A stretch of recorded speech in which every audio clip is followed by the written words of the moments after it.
You trying to get a work-life balance and it's mentally stressing you out?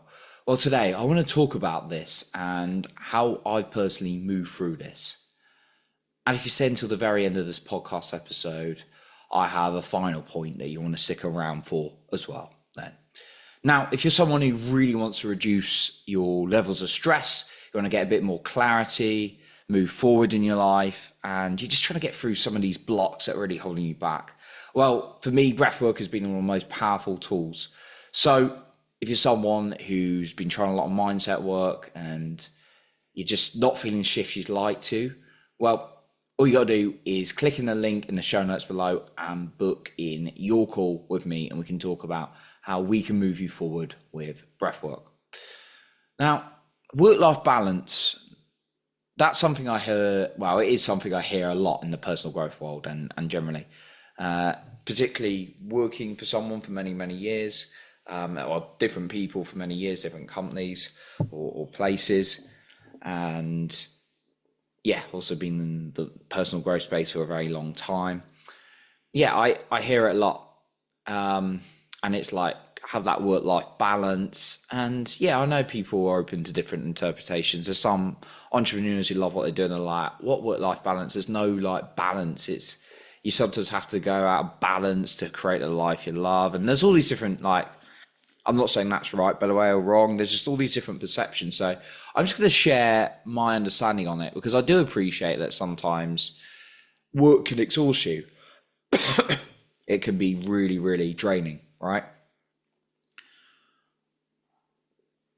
I don't think it's always a bad thing when you're a little bit out of balance. I don't think there's a 50-50 split. I don't think in life we got all different areas, like there's health, there's relationships, there's your work. I don't believe everything's ever going to be balanced. There's like the wheel of life. And I can't remember who created that concept. It may have been Tony Robbins, may have been someone else. So you may have drawn it from someone else. Yet the circle of life indicates that we're never going to be like balanced in every single thing. So it's really important to recognize that things are going to be a little bit out of balance. Yet what we want to talk about here is how you can create the life you want in the moment and not be so exhausted by chasing what's known as the right rabbit. It's a really good analogy taught by my one of my mentors, and he says, like, greyhounds chase the white rabbits, and what happens? They never catch the rabbit because they go round and round and round trying to chase it. Well, I found I've certainly been on that as a human being, trying to like achieve success, just keep chasing, and it's like, right, I'm gonna work all the time until I get what I want, and then I've like got a bit further, and I'm like, right, okay, I've got to work some more. And then I've realized I've neglected certain things in my life. Sometimes it's sleep, sometimes it's relationships with people, sometimes my health a little bit. So what I wanted to share is how I've really created a life which has got, I work hard, but I try work and flow a lot, and I also allow the most important things in my life to happen. So here's my points for you today that I really wanted to share. Number one is knowing what you want in the different areas, right? My personal belief is a lot of people do not understand what they want. They just like run away from what we don't want, or we're just like unconscious to what we want. Like we're just following the same patterns and we don't stop and think, because we're like training to be busy, and being busy and productive are two different things, right? Being busy does not mean you put in the time to think what you want. So know what you want. All right, what is it you want? And if you want me to break it down for you, this is how I look at it. What do I want in my health, in my emotions? What do I want in spiritually? And I see that as contribution as growth. What do I want in all my relationships? And that's all kinds of relationships. What do I want in my business, my career, and my money? And you can split those up if you want. But those are generally the 5 areas I like to split things into. I actually split the relationships into 2 as well: friends and family, and romantic relationships / dating as well. So that's a way you can split those areas up. But ask yourself, what is it you want in all those areas? So it might be like, you want to have a career you love and earn X amount of money. And you also want to have high energy. You want to have a six pack or a great body. Amazing. You can have both of those things, and you can have all the other areas as well, I believe. There may be time, it doesn't mean you're going to be split. You can't split. Yeah, you could split it, couldn't you? Well, six, I was trying to think, could you divide those areas into six? No, it's not like an even number. But anyway, like, if we were doing it split in five, it'd be obviously 20. So you're not going to be like 20% focused on your health, 20% on your career, 20% on your spiritual side of things. No, because you're going to be a bit out of balance. But knowing what you want is the first part, right?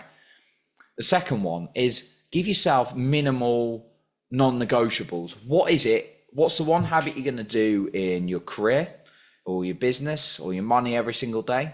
1 to 3 habits if you want, no more than 3. What's the one thing you're going to be doing in your health? What's the one thing you're going to be doing in your relationships each day? And then what are like the 3 to 5 things that are going to be needle movers for the day, for the week, that's going to move you forward as well, right? So understanding what are your non-negotiables rather than like every single thing you have to do, right? When you've got like, you may have your minimum non-negotiables, maybe your minimum non-negotiable for health is like you go to the gym for 30 minutes, yet you found yourself working a 10-hour day because it was a very long day in your business or your career. And some people I know work a lot longer than that, right? In some cases, right? But you found 30 minutes to go to the gym, but your main important thing at the work was to get a project done or finish off a project. And you did that, and then you got 30 minutes in the gym. That's awesome. But then you just obviously had a load of other things that needed to carry on at work. But you hit your non-negotiable, your minimal. So don't set too many non-negotiables, but have those in place. The third point I'm going to share is organize your week every single week. I on a Sunday, sometimes Saturday, usually Sunday, look at what I got on the week coming. And I used to try and ram, and it's still sometimes a work in progress, and I'm a very ambitious person. But like blocking your calendar out in terms of time, what have you got coming up, what's realistic to achieve that day. And then again, it's about not trying to bombard your calendar with things, but organizing your week so that you know, following on from my last point, what the non-negotiables and how you're going to schedule that in your calendar. And that's how I really balance it. And I understand that, yeah, I'm going to be working like 8+ hours a day, weekdays on my like career, on my business. So yeah, well, combined between those two things, I'm going to be working over 8 hours. Yeah, that's a given, right? So I schedule that in, but I also schedule time in my week to work out. I schedule time in to do the emotional workout, which is really, really important, like my meditation, my breath work, all those kind of things, because I know I've got to train myself for the day. So organizing your week for success, but don't be so tight to it that like if things come up that you can't change it, but stick to the essentials, like I said, more often than not. Okay, I want to leave you with this final point, which is kind of a recap. But yeah, just a reminder again, if you're someone who really wants to uncover some blocks, you've got a lot of things stuck in your body, in your system, and you're getting really frustrated, then all you got to do is book in your breathwork call with me. We can talk about how breathwork can help you work through some of these challenges. So my final point is kind of really recapping what I said, but it's really, really important. But I didn't actually call it this, and it's time blocking. Blocking times in your calendar when you're going to do a certain amount of things, rather than like, I got this to-do list, what are you going to block in your calendar? And I'll give you some examples. Between like 7 and 8, what I'm doing is my emotional workout. Between 8 a.m. and like the middle of the day, usually about 1, I'm working on my career, right? I'm doing some work, and usually the most essential things. And then around lunchtime, I'm studying money or relationships for about an hour. And then I'm doing some more work in the afternoon. I'll also add in a walk usually. I like to walk with no distraction, just so I allow my brain to have some space to think as well. And then in the evening, I'll have various things scheduled as well without having it too rammed. So that's something I found really useful for getting that balance in life. And again, it's not about getting everything evenly balanced, but it's understanding what are the minimal priorities and how does my day look visually. So that's what I got for you today. I appreciate you for being here. And remember to lead with your heart and not with fear.